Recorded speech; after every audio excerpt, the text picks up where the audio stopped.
Hey everybody, this is Ekdahl. I'm a Titleist golf fitness instructor and I'm a strength and conditioning coach, and I'm glad to see you again. Today I want to talk to you about abdominal training for golf. Now, almost all of us at some point have done some kind of exercise to strengthen our abdominals, whether it was in gym class or in a fitness class or something that we attempted to do ourselves. But I would say that the understanding of abdominal training and what the role of the anterior core, all of this is, has changed dramatically over the last decade, if not even the last few years.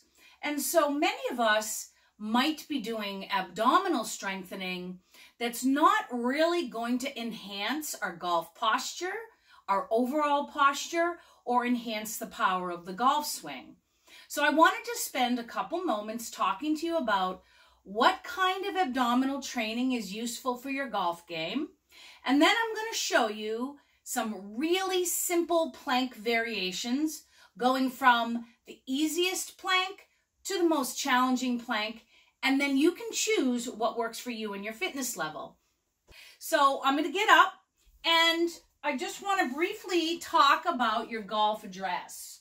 So when you address the golf ball, you can see that my spine is very straight, but I'm bending over slightly, right?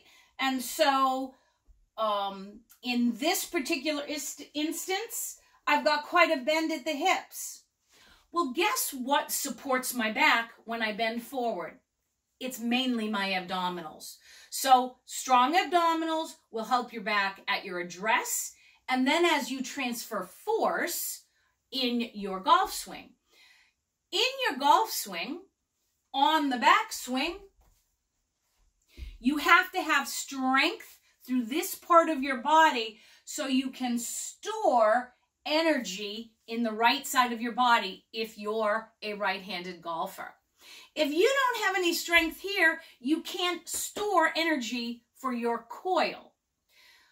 As you come into the downswing, your abdominals protect your back.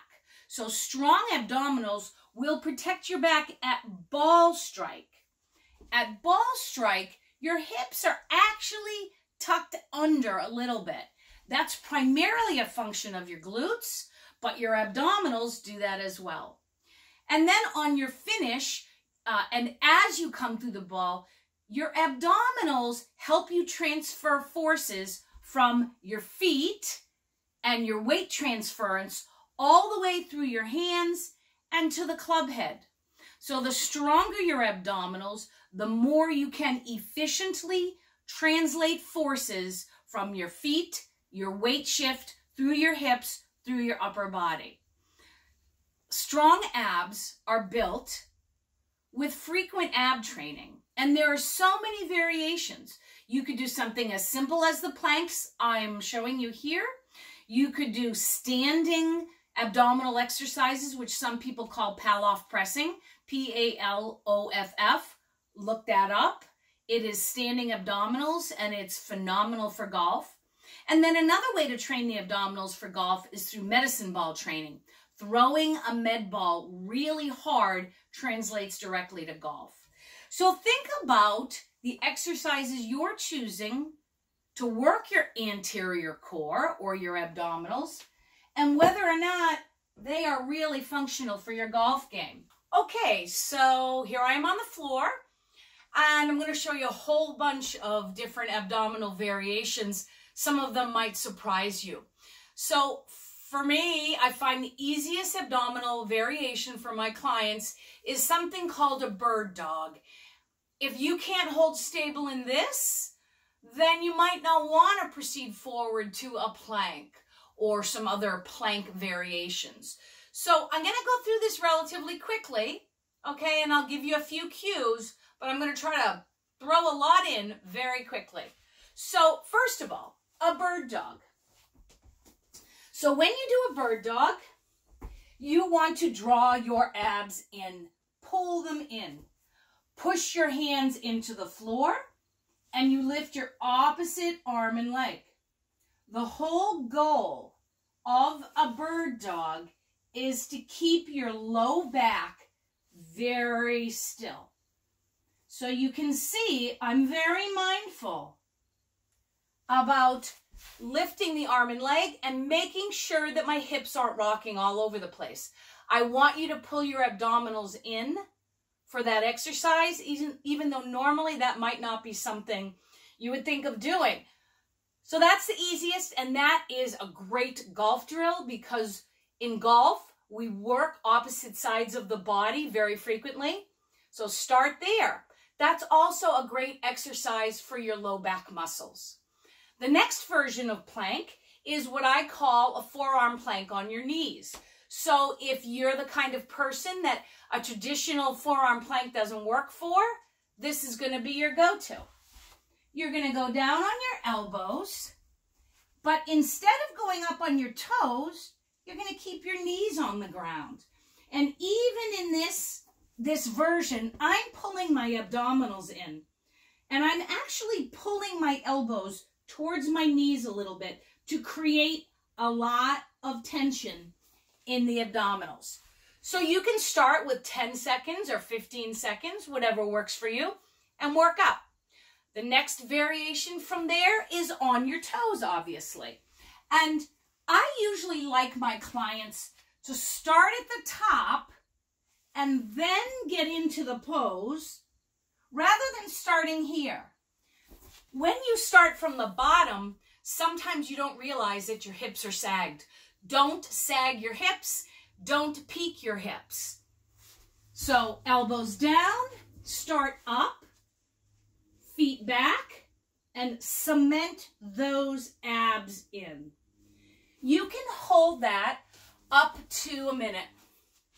You never need to hold the plank longer than a minute. So anybody in a fitness class or anything that tells you to hold your plank for 2, 3, 4 minutes, it's a waste of your time. All right, next variation is a forearm plank with arm reaches. This is a lot harder. So this time I'm going to come on this end of the mat. I'm going to get into my plank, but I'm going to separate my feet really wide. And then I'm going to reach, and I'm going to reach, and then I'm going to reach and reach. Now, that's super hard. And every time you reach, your hips will twist. So it's important for you to look at yourself in a mirror. That's called a forearm plank with arm reach. That's really hard. Another variation that's probably a little easier than that is to do a forearm plank on one leg. So you just lift one leg for half the time. All right, now we're going to move on. Another variation of a plank that's great for golf is a straight arm plank, kind of like a yoga plank. The only negative is your wrists. So when you get into this plank, don't drop your hips, don't lift your butt, pull your abs in, squeeze your butt, and hold. When you plank, you're not just working your abs. You're working your glutes, shoulders, arms. You're working everything. So it's a lot of bang for your buck. So now I'm going to show you a harder variation of that, which essentially is what's called an elbow touch or a shoulder touch. And so from this view, I'm going to be here just so you can see. Again, my feet go very wide, and then I touch, and I touch, and I touch, and I touch. That's hard, but that works more of your lateral muscles, your obliques, internal, external, which help to produce rotation in your golf game. All right, what about side planks? Side planks are gold for golf. So the easiest side plank is elbow directly under shoulder. That's very, very important. You don't want the elbow here, and you don't want the elbow here. Directly underneath you. My knees are forward, and I'm going to stay on my lower leg rather than lifting it. So my hips go up and forward. So here I am in the side plank. I'm working my rotator cuff, my lats, some of my rib cage muscles, and the entire left side of my body here. This is a great variation. Make sure your body is facing forward. It's not turning, it's not lifting. We see all kinds of planking variations where people reach and they turn and they bring their leg in.